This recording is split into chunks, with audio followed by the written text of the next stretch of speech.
The Halloween spotlight is now over, and well, let's just say it was a bit of a mess. Whilst I do think it had a few great highlights, such as the event hub being somewhat engaging with its puzzles, and a few extraordinary games, this event did have many certain flaws, such as Roblox's selection of games to participate in this event and the requirements to get all the keys and runes. Over the course of one singular week, I had played through all 31 participating games of the Halloween Spotlight, so you didn't have to.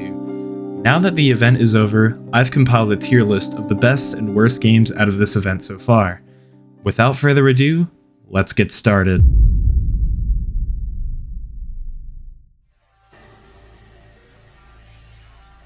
Banana Eats was the very first game on my list, and to be honest, it wasn't a great first impression. The goal of Banana Eats was to collect a certain amount of pumpkins around multiple maps to get the rune and key badges. More specifically, 13 pumpkins for the rune and 31 pumpkins for the key. Whilst the game did fit the general spookiness of the event, it was definitely kinda lazy considering all you had to do was walk around to get pumpkins. The one biggest flaw I found with Banana Eats was that the pumpkins were map dependent, meaning that you would need to keep track of which maps you needed to play. Players will also vote for the same maps over and over again, making pumpkin collecting more difficult. For that reason, Banana Eats is going in a D tier. Funky Friday was right after Banana Eats for me, and personally, whilst I saw very little correlation between the Halloween Spotlight event and this game, I will admit that this game was better than a good amount of the other ones I've played. You were required to get a minimum score of 25% for the rune badge songs and a top accuracy of 75% for the key tier songs. The best thing was that you could toggle a 2x rate modifier for these songs and pass, meaning you would finish the event 2x quicker. Whilst Funky Friday wasn't spooky, this game doesn't have any dragged out requirements for the runes and keys. I do wish Funky Friday could have had some sort of boss battle event for the key. Funky Friday is a low C tier. Dress to Impress was one of the first better and more polished games of the event, even despite the amount of time they most likely had to work on this. The Rune Quest required you to only wear Halloween exclusive items for 3 rounds, which is alright. However, the one unexpected part of this game was being teleported to a standalone game for Lena's quest to get the key. I didn't pay much attention throughout the entire playthrough, but I did enjoy the detail and amount of effort put in by the devs. I wasn't super blown away by everything, but I was rather intrigued by the puzzles. I also found it pretty funny when the standalone game had a Doors library section with a completely different person as the figure from Doors. Overall, very cool event. I'm giving it a nice A tier.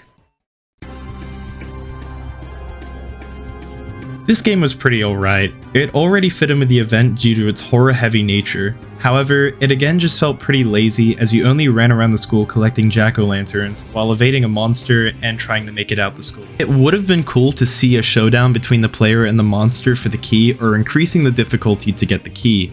Not bad at all, but it felt pretty bland and dragged out after a while. I'm giving Peta Peta a C tier just above Funky Friday.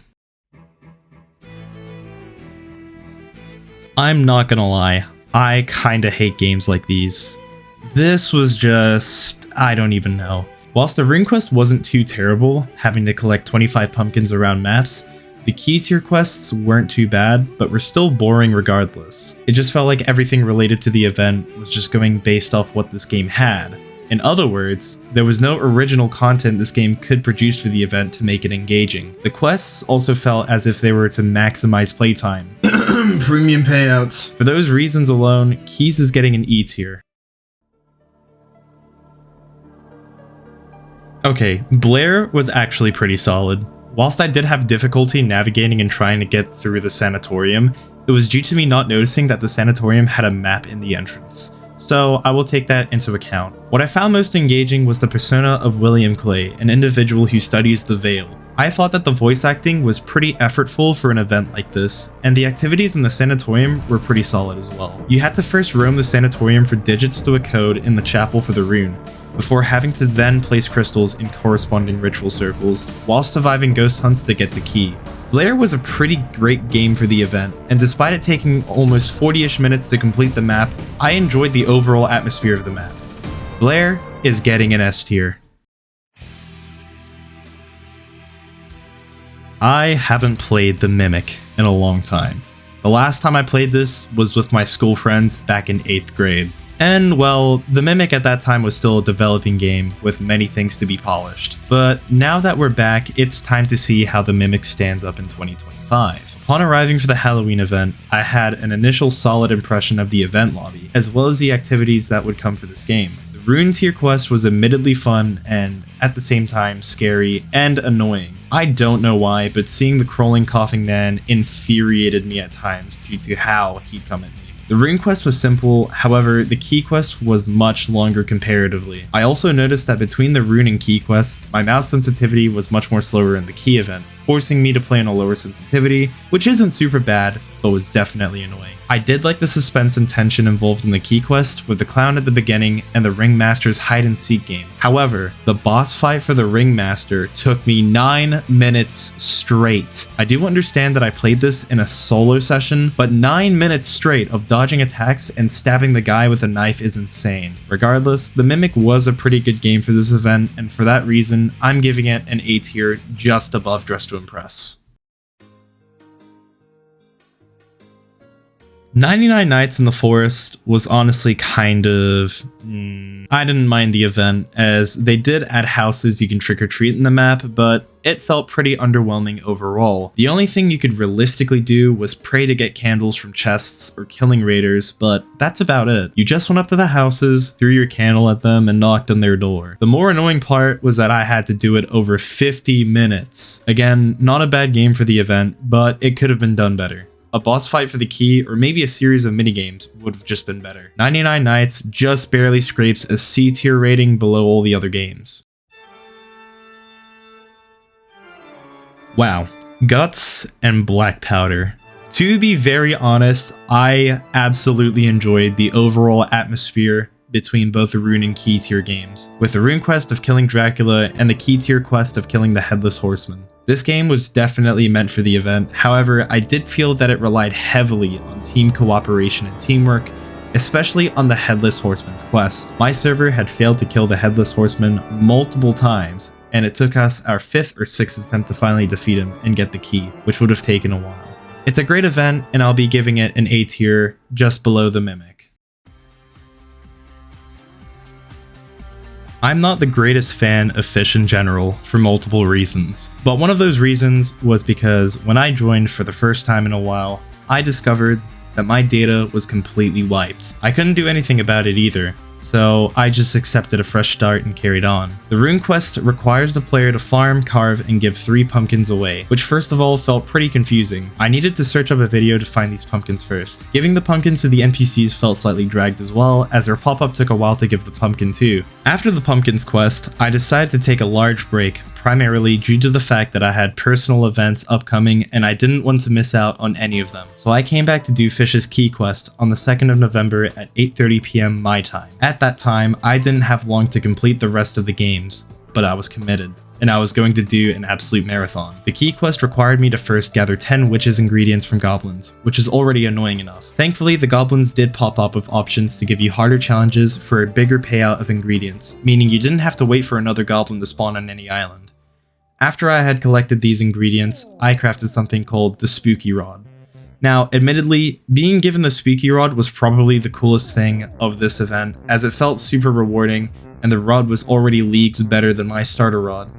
It did take me a little while to fish up 5 mutated fishes for the event, but I had collected the key. Fish felt pretty dragged overall, but it wasn't terrible. It definitely felt like the event was built to maximize premium payouts though. For that reason, Fish gets a C tier. Michael's Zombies was admittedly one of my more favorite games, where it sent the player on a hunt to collect the Rune and keys. The Rune quest was solid, where you had to shoot these colored pumpkins around the map to unlock a pack-a-punch machine, where you would pack-a-punch a weapon to give to collect the rune. I don't know why, but it did take me a solid while to do this, but I at least enjoyed doing this. Next up was the key event, which I found to be super cool, but also super long. Thankfully, I watched a video on how to solve it, and I'm glad I didn't go around all day wasting my time on trying to solve the puzzles, because I probably would have never been able to complete all the games and make a video on this if I had. I loved the UV light aspect of the puzzle, going around on different maps to find the correct combination to the safe. Michael's Zombies was pretty long, but also pretty fun. It gets a nice A tier. A Adopt Me was probably one of the games that I felt was very mediocre and dragged. The only minigames that I enjoyed was Sleep or Treat, but otherwise, one of the other minigames was pretty much Rate My Pet's Outfit, which sucked because I had only had a classic teapot from the classic event to use, and some of the clothing items couldn't even be used on my teapot pet, and the Hauntlet was also kinda meh. Another game that felt like it was put in the event to maximize playtime. I barely found any engagement in the minigames and it felt dragged out. Adopt Me gets an E tier.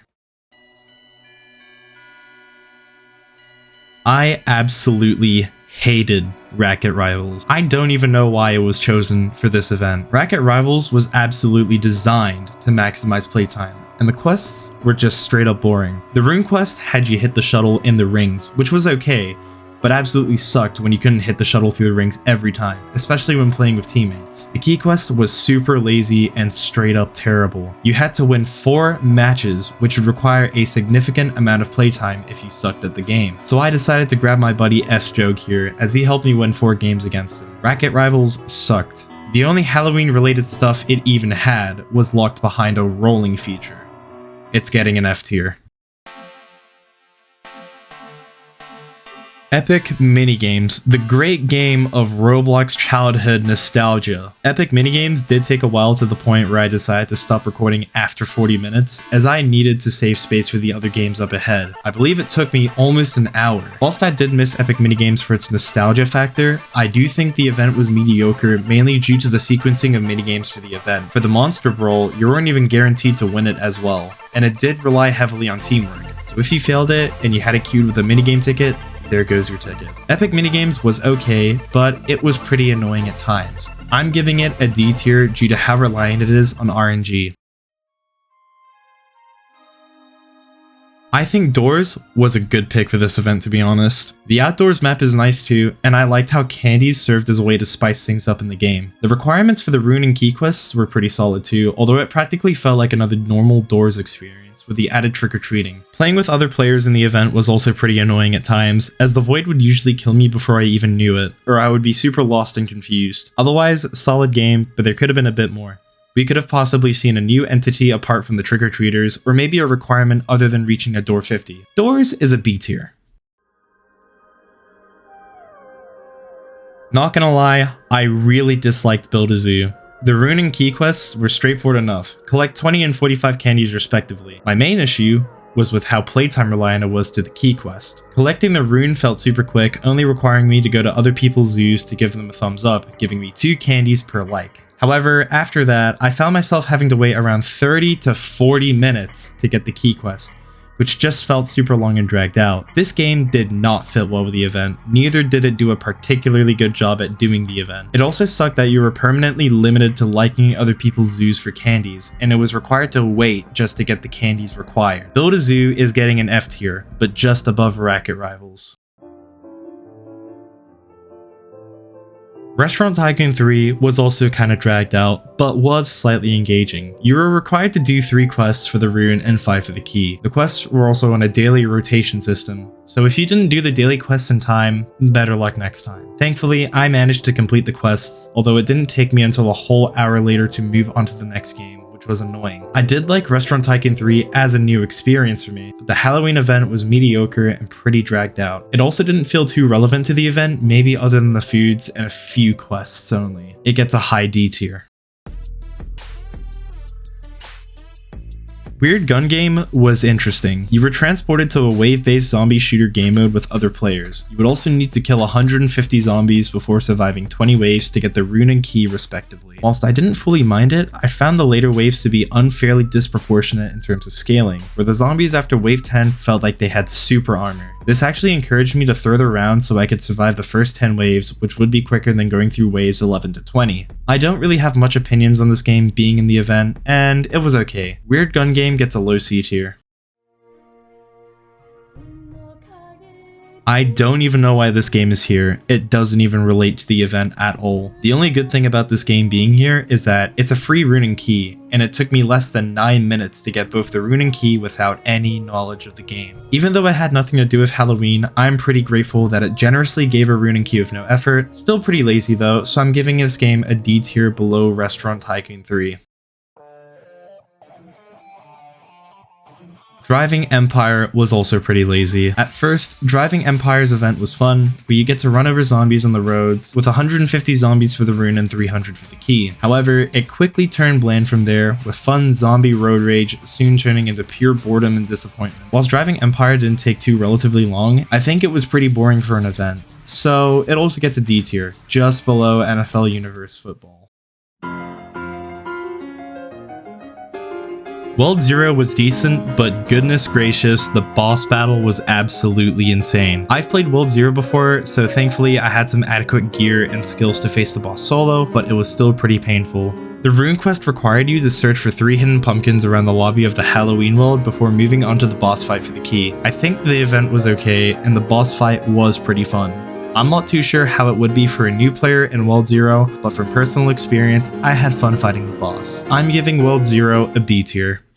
Roblox needs better game choices, man. What is this? Okay, this game also just sucked. It was pretty playtime dependent and repetitive as well. You needed to wait for candies to spawn in order to drag and redeem them, and once you collected enough candies, you could only go through the portal to get access to the key quest. And the key quest involved dragging pumpkins, 150 of them, to build a bridge for the key. It took me a while to make that bridge. Anyways, pretty boring game. I'm putting it at an F tier. To be honest, I didn't mind Claw Machine Simulator. I think it was solid for the event, and it was also funny and goofy at times. It was a little bit on the grindy side, but it made up for it through its final boss fight and the arcade machines. I also did enjoy pulling out pets from a Claw Machine. Claw Machine Simulator for the Halloween event was overall pretty well made. I'm giving it a B tier.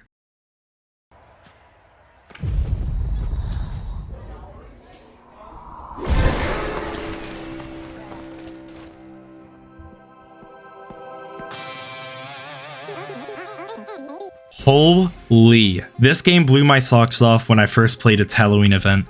Never had I ever thought that a team of developers would come together to cook this hard on a yearly event. They delivered, and they did not back down. Untitled Tag Game had you as the protagonist. Work your way through a series of parkouring and stealthy tactical takedowns to get yourself the rune and key quests. And my goodness, this was just beyond impressive. The parkour was clean and felt super satisfying. The bar swinging, the rope swinging, the sprinting, and jumping. I don't even need to say it, but I will. This game gets an S tier.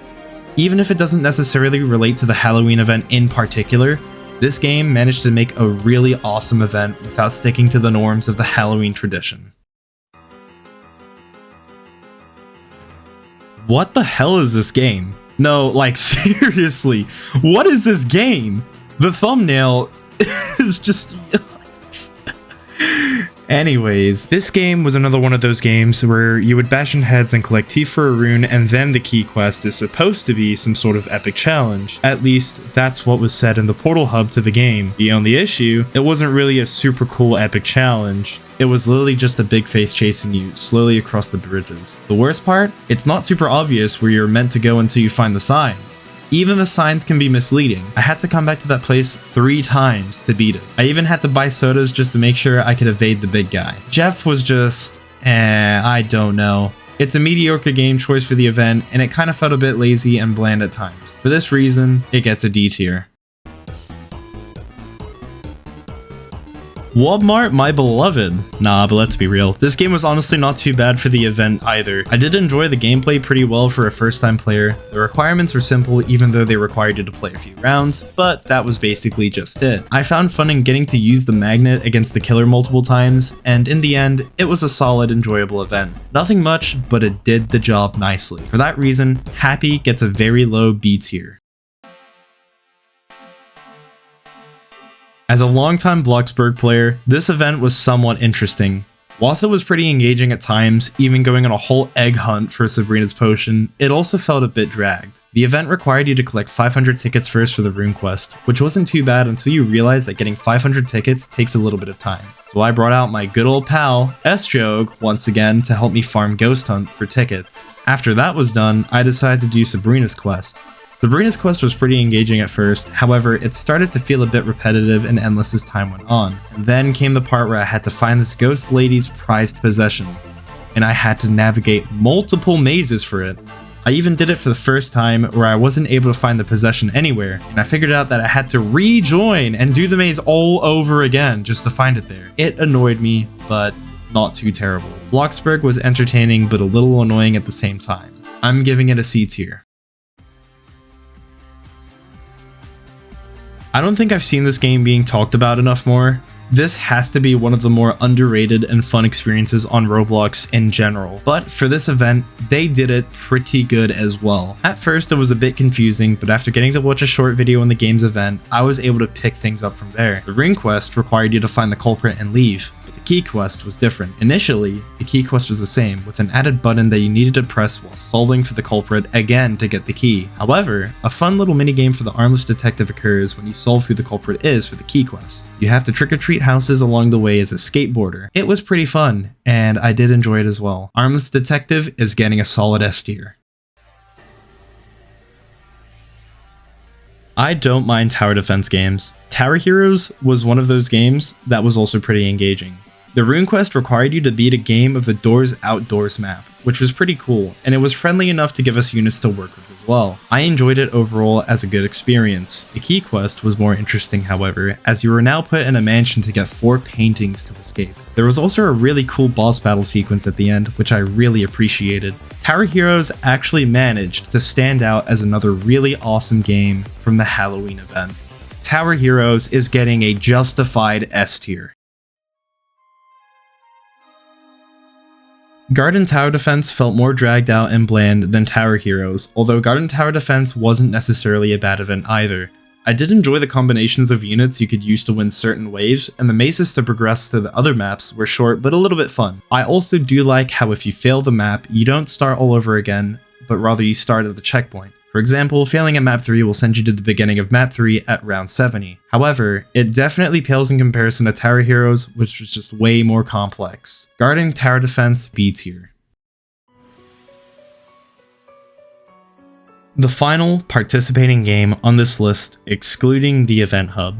I've always found Dead Rails to be a pretty goofy game overall. The Halloween event for this game was alright, although it definitely falls short compared to the effort other games have put in for their events. For starters, the rune quest required you to play a normal game of Dead Rails to find 3 jack-o'-lanterns. I didn't mind this, but it just felt like another normal game of Dead Rails. Then came the Edison's Revenge game mode, which wasn't bad, but again, felt like a normal game of Dead Rails. What I did like about the Halloween game mode was that it was shorter and you were given a care package, but other than that, that was it. Dead Rails was mediocre. Not good, but not terrible either. It gets a low C tier. And now, we've made it to the event hub. Truthfully, I did find a bit of joy in participating through the path activities, and especially the final part of the hub where you were on a temple run chase to get to the end. But otherwise, the event hub wasn't bad. However, as a person who has fully completed the classic event on Roblox, I feel that this event hub falls so short of Roblox's classic hub, as there was a lot more things to do in the classic event that felt interactive and even gave a bunch more rewards. Nonetheless, a pretty entertaining event hub, but not as great as the classic event. I'm giving Halloween Spotlight, the event hub, a C tier. Overall, I think the game selection and overall requirements for this event could have been a lot better. Some games didn't feel like they fit in at all for this event. I also think that some of the rewards are cool, like the Entrancing Scythe and the Rune Carved Wings. I also didn't mind the elixir items that were handed out by star creators, admins, and devs. I was super happy to finish the event 9 hours before it ended, as I had to play 20 hours straight of games after not playing for a while to make up for my week-long absence. Anyways, I hope you enjoyed watching me rank these games on the tier list. If there's anything you agree or disagree with, I'd like to hear your opinion about it in the comments. And as always, thank you for watching.